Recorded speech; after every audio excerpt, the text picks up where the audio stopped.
Cette visualisation est maintenue dans la lumière, et seules les âmes de lumière ayant les plus hautes intentions y seront attirées. Elle est maintenue par les maîtres angéliques de la lumière dans toutes les directions. Cette prière ouvre le portail du temple de l'amour de Versailles, et ce faisant, le nouvel âge d'or se manifeste. Le rayon divin féminin s'ancre plus profondément. La grille de lumière est réactivée. Le divin masculin est également guéri. Tous les traumatismes du patriarcat sont transmutés et la déesse revient.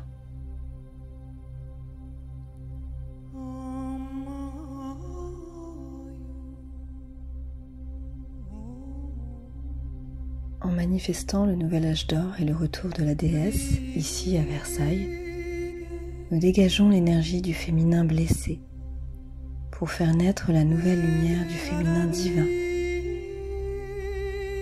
Et ce faisant, nous dégageons l'énergie du masculin blessé pour faire naître la nouvelle lumière du masculin divin, pour faire naître le nouvel âge de lumière de l'unité.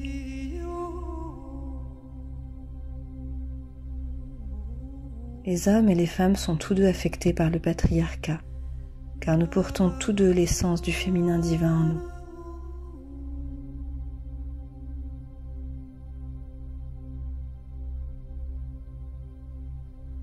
Dans cet espace, nous invoquons maintenant Marie-Antoinette et Marie-Madeleine, deux femmes qui ont été incomprises et maltraitées.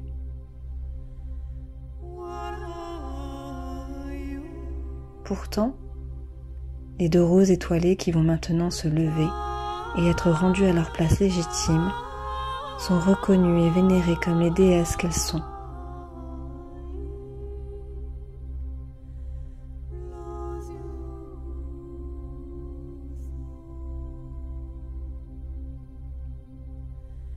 Marie-Antoinette et Marie-Madeleine, nous vous remercions de votre travail pour l'ouverture de ce temple sacré à Versailles, et nous vous rendons hommage.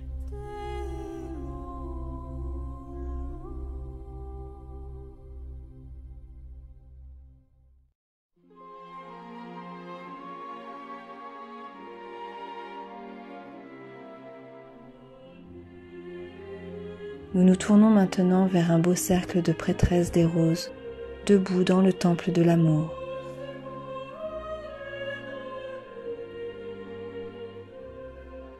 Elles se tenaient debout dans ce cercle lors d'une cérémonie avec Marie-Antoinette, il n'y a pas si longtemps. Et nous nous connectons à ce moment très important de l'histoire, en ce moment même, connectant les lignes du temps.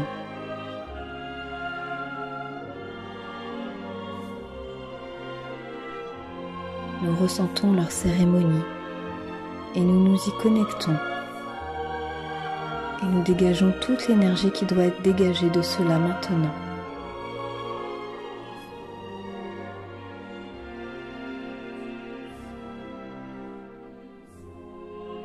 Nous sentons la présence de Marie-Madeleine. Nous sentons la présence de Mère Marie. Nous sentons Vénus présente.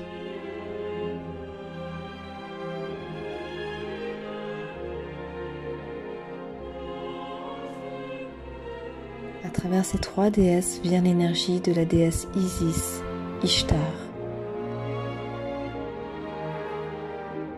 Nous sentons Rhiannon. Et à travers cela vient l'énergie de la déesse de la Grande Mère Divine.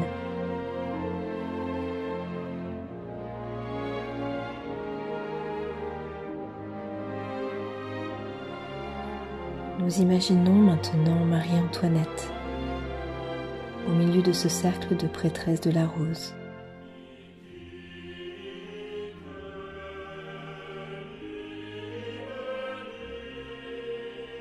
Et nous voyons qu'il y a un cercle éthéré de beaucoup d'autres prêtresses qui la tiennent.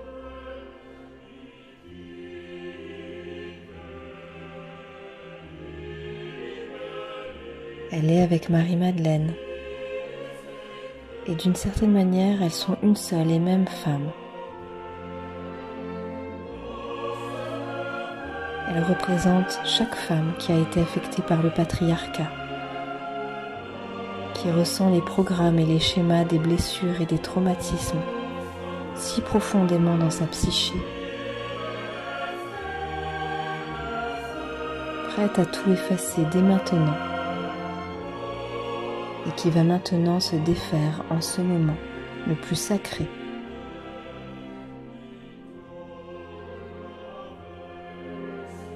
Quand la lumière sera la plus haute et la plus intense, nous ferons entrer la lumière la plus brillante imaginable au plus profond des traumatismes et des blessures, pour les guérir et les transmuter, pour toutes les femmes, pour tous les hommes.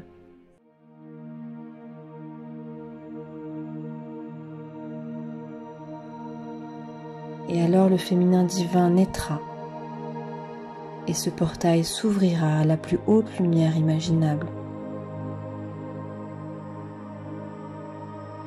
Et le rayonnement de la lumière pour cela créera des ondes à travers toute la planète, en réveillant tant et tant de gens, de plantes, de sites sacrés et de terres, de roches, d'animaux et d'élémentaux.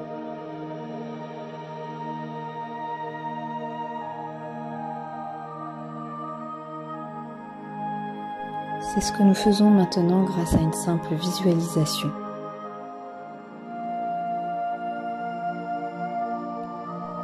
Nous voyons aujourd'hui l'image de toutes ces blessures, serrées et enroulées dans la douleur. Et c'est en Marie-Antoinette qui nous représente tous. Elle est allongée sous le dôme du temple de l'amour, en position fétale, ressentant toute cette douleur.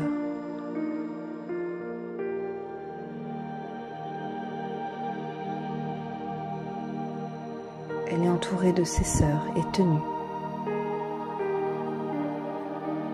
Il y a aussi les frères de la rose qui la tiennent. Des rangées et des rangées de prêtres et de prêtresses qui la soutiennent comme les pétales d'une rose.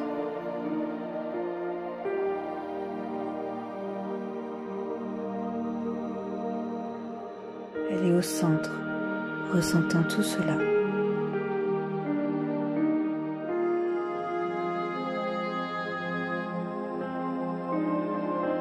Puis cette incroyable lumière entre dans le dôme et la remplit.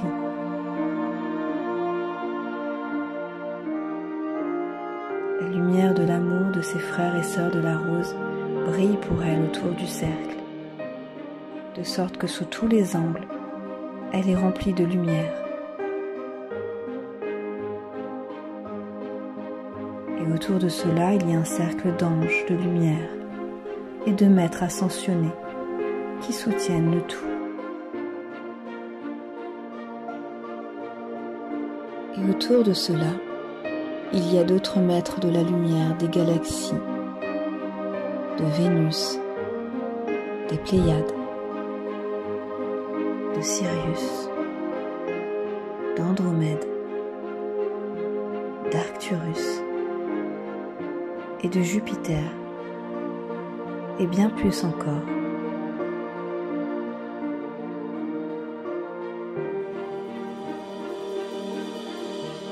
Cette lumière la remplit tous ceux qui sont de sa même essence. Elle se déploie et la douleur s'écoule et monte en spirale vers la lumière. Toute la douleur, les blessures, l'obscurité, le traumatisme, pour toutes les femmes et pour Marie-Antoinette elle-même.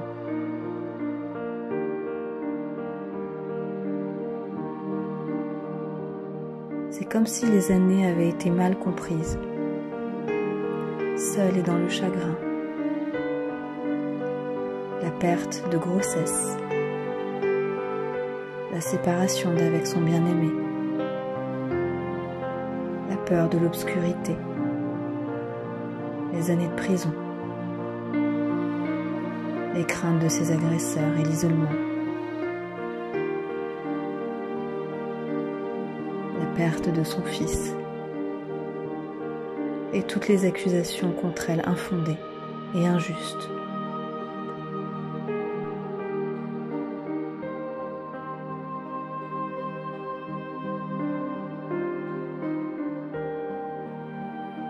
Et nous nous sentons aussi maintenant Marie-Madeleine. Les fausses accusations portées contre elle et la suppression de son pouvoir font que nous ressentons la douleur profonde. Les abus dont sont victimes toutes les femmes. Et tout cela est pris comme une seule énergie et monte en spirale à travers le temple, par le centre même, pour être transmuté immédiatement en source de lumière et d'amour.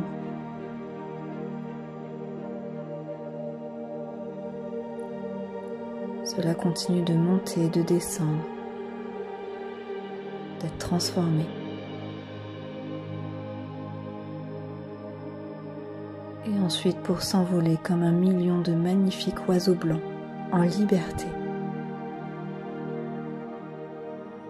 Nous voyons donc ces oiseaux blancs de lumière s'envoler en liberté pour faire briller la nouvelle lumière rebaptisée.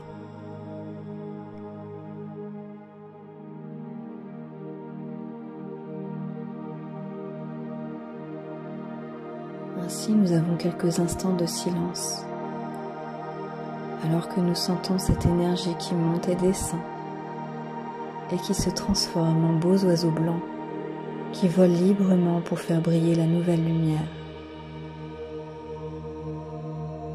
Et elle se déploie et s'étend comme une vraie sirène, une vraie reine, une vraie déesse, dans la lumière.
La lumière continue à la remplir et elle devient plus forte. Elle s'étend de plus en plus haut, se sentant de plus en plus belle à l'intérieur, se sentant si forte dans sa douceur à l'intérieur.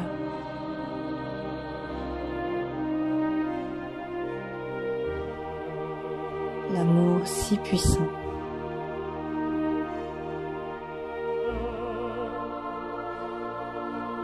Elle est plus forte dans son amour propre,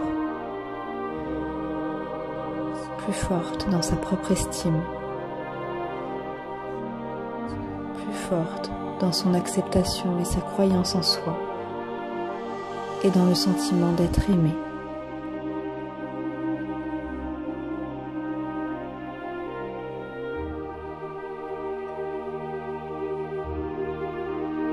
Elle devient si grande et la joie la saisit lorsqu'elle réalise qu'elle n'a besoin de personne pour prouver qu'elle est aimable, car elles s'aiment absolument.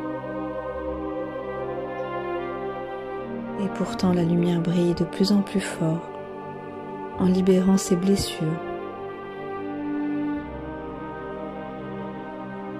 Tous ceux qui l'ont maltraitée sont aussi libérés de ce programme. Et tous ceux dont elle a pris la responsabilité, elle les libère aussi.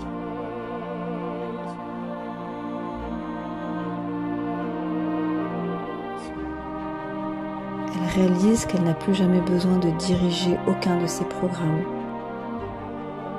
qu'elle n'a plus jamais besoin de subir ce traumatisme, car l'époque actuelle est celle du retour à la lumière, avec cette lumière qui se déverse dans toutes les vies passées, avec tous ses programmes. Le collectif des semences d'étoiles de la rose est nettoyé.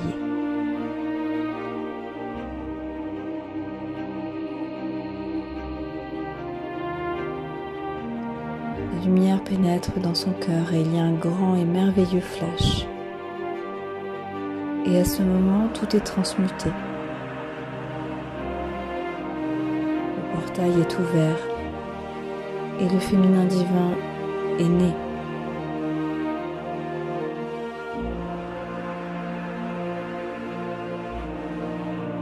Tout est guéri. Tous les traumatismes ont disparu et n'auront plus jamais besoin d'être répétés. L'ancienne obscurité a complètement disparu. La nouvelle lumière est complètement née.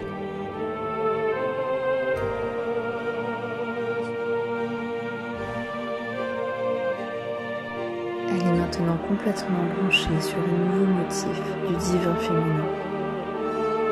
Et c'est ainsi que nous la voyons se tenir si grande et si belle, comme Vénus dans sa coquille, dans le tableau de Botticelli, la naissance de Vénus.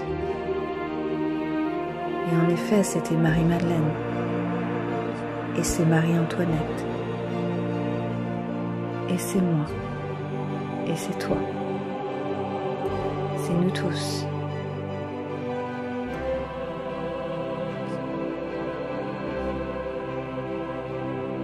C'est l'énergie qui se trouve dans tous les êtres aussi, dans les femmes, les hommes, les animaux, les oiseaux, les plantes, les eaux, les paysages,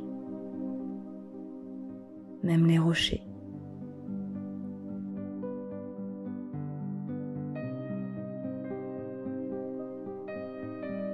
Avec cette nouvelle énergie, elle manifeste maintenant de nouvelles réalités, de nouvelles manières. Et le monde lui-même manifestera de nouveaux codes de conduite, de nouveaux modes d'interaction, de nouvelles possibilités. Et tous les domaines seront alignés sur la lumière, de la politique aux soins de santé. Ainsi, dans la transition, toute obscurité est simple. L'obscurité se déploie lorsqu'elle se transforme en lumière pour être transmutée. Nous avons donc une confiance absolue dans la lumière divine qui se déploie. Et nous savons qu'il en est ainsi et qu'elle se trouve toujours dans le temple de la lumière.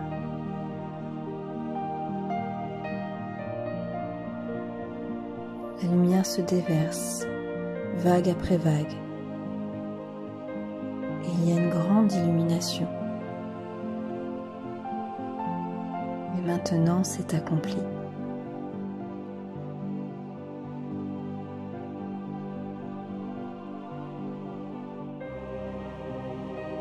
Il y a une énorme rose, vibrante et lumineuse. Elle est placée au cœur même du temple de l'amour. Le temple de l'amour est une image holographique éthérée dans les royaumes de l'esprit, qui plane au-dessus de l'image physique. Cette rose est sertie. Le portail est ouvert. Marie-Antoinette est guérie, ressuscitée et à nouveau entière.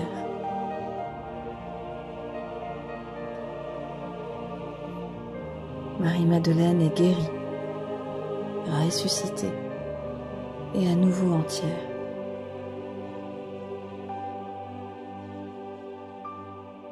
Les lignées de la Madeleine sont guéries, ressuscitées et à nouveau entières.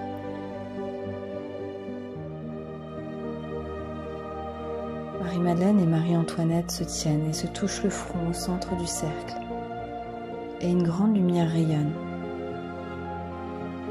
Elles se lèvent et s'éloignent ensemble, unies et entières.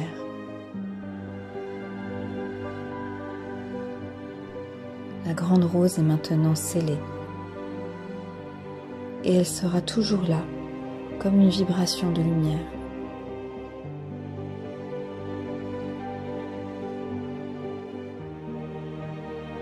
La lumière est protégée et maintenue par des êtres angéliques dans un cercle autour d'elle, pour tous les chemins. Et ainsi la lumière prévaut maintenant dans toutes les directions du temps.